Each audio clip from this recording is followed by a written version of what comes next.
Okay, hello, welcome. I'm going to demonstrate for you how to adjust a Koni Sport shock absorber for an E46. This came off of my ZHP. The shock has 12,000 miles on it now, and I decided today I wanted to go a little bit stiffer with it. So, as you can see, I have two identical shocks. This one had a tire that was a little too big there, did a little rubbing. But what you want to do right now, just to show the difference in the stiffness settings, remember these are Rebound adjustable shocks, which means the compression stroke, the downward motion, is static, meaning it cannot be changed. So when you adjust these particular shocks, what you're really doing is adjusting the rebound, or how fast or how stiff they are when they expand back. To kind of show you that, I'll push down on both of these. They're very, very stiff. I'm going to watch the speed with which they come up. See how the one's faster? There's a reason for that. This shock is currently on full soft. This shock is at one turn full, one turn stiff, and that's the difference. So you saw how this rod on this side here came up quicker, meaning it was set to the softest position.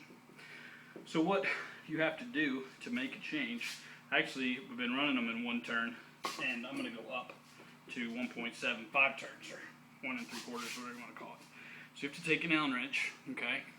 This Allen wrench fits into the top of the shock. The nut I have on here just so I didn't lose it. It serves really no function. If you turn just the nut, it doesn't turn the whole, it just turns the shaft. It doesn't do you any good. So this is the way that I do it. And for those of you who think you can do it better, faster, stronger, with more whatever, more power to you. You make a video and you post it up. This is my way. So on this particular shock, as you're looking down on it, counterclockwise is soft, clockwise is stiff. Okay, so what I do is I fully compress with the Allen wrench in there. When you get it fully compressed, you'll actually feel it catch, okay, and it won't turn any further that way, counterclockwise, because I'm full soft. So from there, what I have to do is spin it. That's one turn, it's a half, and that's 3/4. The way I did that was I counted the rotation. If you look on the bottom here, there's different sides. So what I did was, when I had the all the way compressed, and you can feel it turn, there's a cam in there, I just counted this one full time around. With this facing back that way, it's one turn, and then I went 3/4. Okay? Now, that's going to get you close. Now, I don't know if that's exactly 1.75 turns, but it's as close as I can get it. And what I do is I'll go ahead and compress down some. Sometimes it helps, by the way, to have a glove.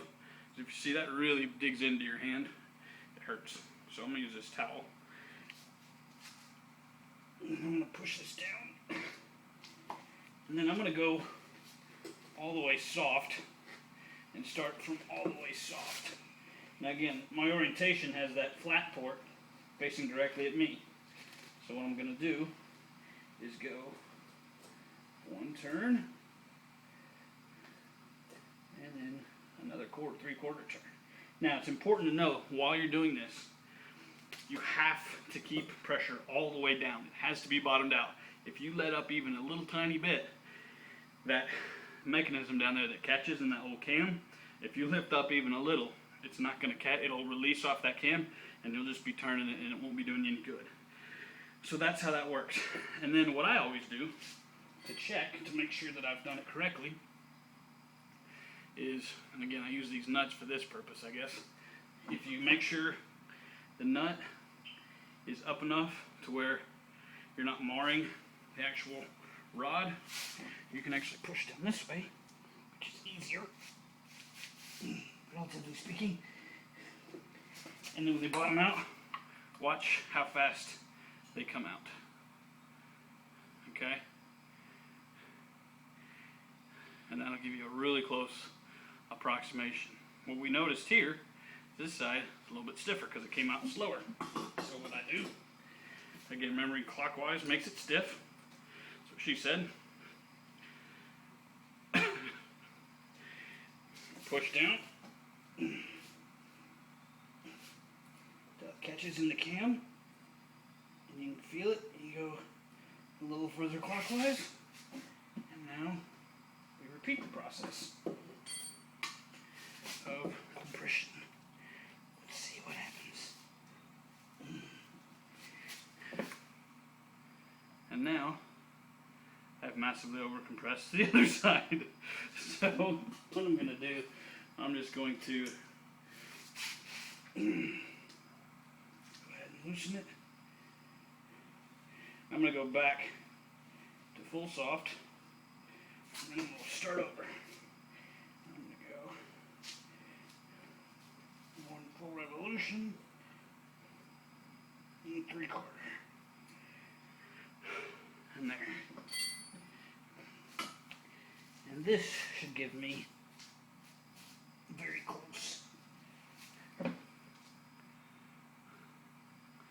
Almost perfect.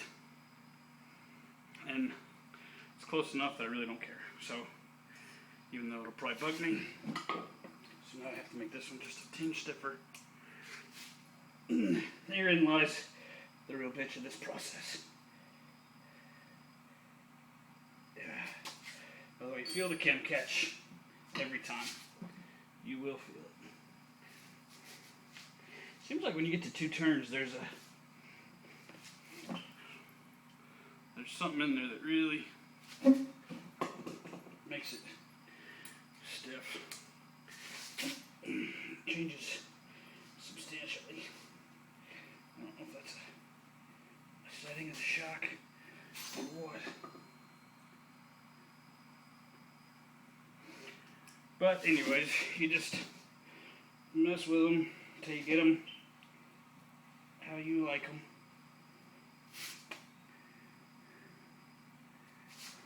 I'm getting close.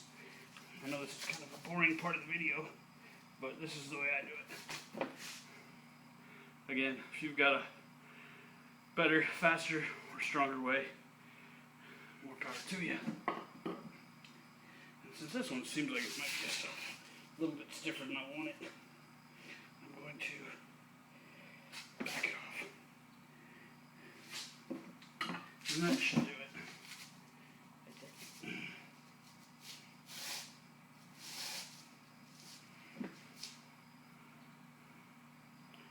Darn close. Good enough. Guarantee you I won't be able to tell the difference. So now comes reassembly. This part's pretty easy. I'm sure y'all all know how to do this, but just so you can see the way that I do it. Take the screw off. Slide your tiny nut on there. Oh, I'm sorry. Dust boot goes on first. There's a little O-ring that sits right there next to your dust boot. That washer sits inside your dust boot. And you take your bottom collar and it goes like that. And you take your Melee redesigned heavy duty mount. And you put it on there. And you put the washer, and it does go on that way. Some people want to put it on this way. That's not right. It goes this way. I don't know why, but it does. And you put your nut on top.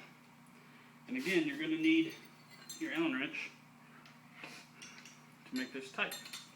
If you turn the thing, the shaft turns in there. Keep in mind, you can turn that all day long with it not compressed and it's not going to do anything. Only when the shock is fully compressed will it make the adjustment. Now, what I do is get it hand tight, and really that's probably good enough, but just a good measure, I always like to give it one more little kick. So what I want to do is spin it this way. And there we go. Use the ground as our friend. And now it's ready to be reinstalled back on the vehicle.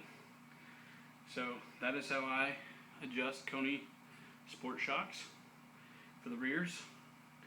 save yourself all this wonderful fun and trouble if you would just spend another $200, or actually it's $300 for the TC Klein version of these. It has a top mount like the fronts. It's the good news. The fronts, to adjust them, I just get my little knob, turn them in, they're still in the car. It takes 5 seconds. Anyways, there you go. Hope that helps somebody.